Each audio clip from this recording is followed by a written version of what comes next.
Puspusan ang ginagawang pagsasaayos sa Mayombo, Karanglaan Road sa Dagupan City.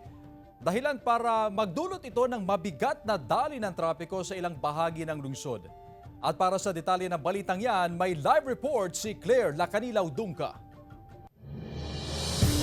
Claire?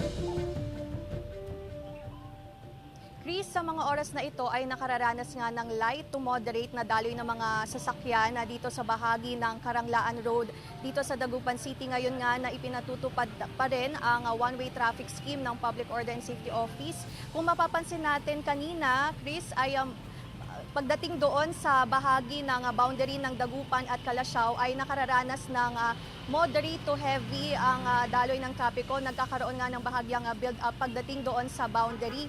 At mapapansin natin, Chris, ay may mga motorista na nakamotor, tricycle ang sinusubukang lumusot kahit na nagpapatupad ng one-way traffic scheme dito sa bahaging ito ng Karanglaan sa Dagupan City.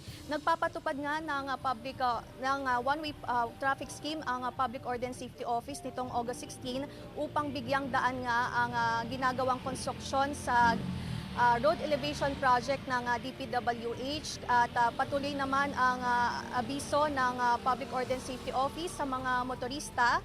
Inaabisuhan na sa mga manggagaling ng Kalasyaw ay napapunta dito sa Dagupan City ay maaring dumaan sa Tubang Parongking Road at sa mga motorista naman na manggagaling sa Santa Barbara papunta dito sa Dagupan City ay maaaring dumaan sa Tapuac de Venecia Road at sa mga motorista dito sa Dagupan City na papunta sa Kalasyaw at Santa Barbara ay maaaring dumaan dito sa Karanglaan o Mayombo Karanglaan Road. Patuloy naman ang paalala ng Public Order and Safety Office o ng otoridad na sumunod pa rin sa batas trapiko upang makaiwas sa penalty.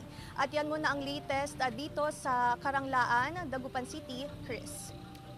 Maraming salamat, Claire Lacanilaw Dungca.